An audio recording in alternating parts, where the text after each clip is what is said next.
ভারতের তামিলনাড়ু রাজ্যে জনসভায় পদদলিত হয়ে ৪১ জন নিহত হওয়ার ঘটনায় প্রথমবারের মতো প্রতিক্রিয়া জানিয়েছেন অভিনেতা থেকে রাজনীতিক বনে যাওয়া থালাপতি বিজয়। ৩০ সেপ্টেম্বর মঙ্গলবার সামাজিক মাধ্যম এক্সে দেয়া এক ভিডিও বার্তায় তিনি এ প্রতিক্রিয়া জানান।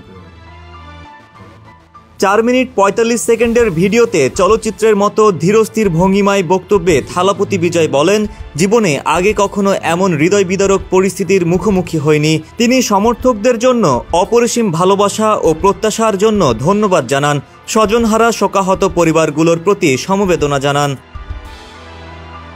মুখ্যমন্ত্রী এস.কে. স্ট্যালিনকে উদ্দেশ্য করে বিজয় বলেন, মুখ্যমন্ত্রী মহোদয়, আপনি যদি আমাদের দোষ খুঁজে বের করতে মরিয়া হন সেটা আমার সঙ্গে করুন। আমার সমর্থকদের এতে জড়াবেন না। আমি বাড়িতে কিংবা অফিসে থাকব। আমার বিষয়ে যে সিদ্ধান্ত নিতে চান তাই করুন।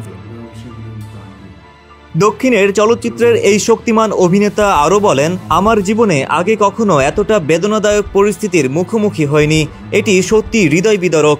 লোকজন আমার প্রতি বিশ্বাস ও ভালোবাসার কারণে সেখানে ভিড় করেছিলেন। আমি পুলিশ বিভাগকে নিরাপত্তার ব্যর্থতা নিয়ে তদন্তের জন্য অনুরোধ করব। এমন একটি দুর্ভাগ্যজনক ঘটনায় প্রাণহানির কারণে আমি গভীর শোকে আচ্ছন্ন।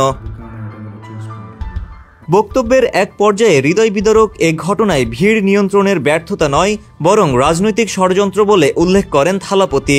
তিনি বলেন, আমি অন্তত ৫টি জেলায় প্রচার চালিয়েছি, কিন্তু প্রাণহানির ঘটনা শুধু করুরেই ঘটল কেন? মানুষ সত্য ঘটনা জানে, মানুষ সবকিছু দেখছে। যখন করুরের মানুষ নিজেরাই সত্য উন্মোচন করা শুরু করলো, তখন আমি অনুভব করলাম যেন ঈশ্বর নিজেই সত্য বলছেন। ডেস্ক রিপোর্ট, সমকাল।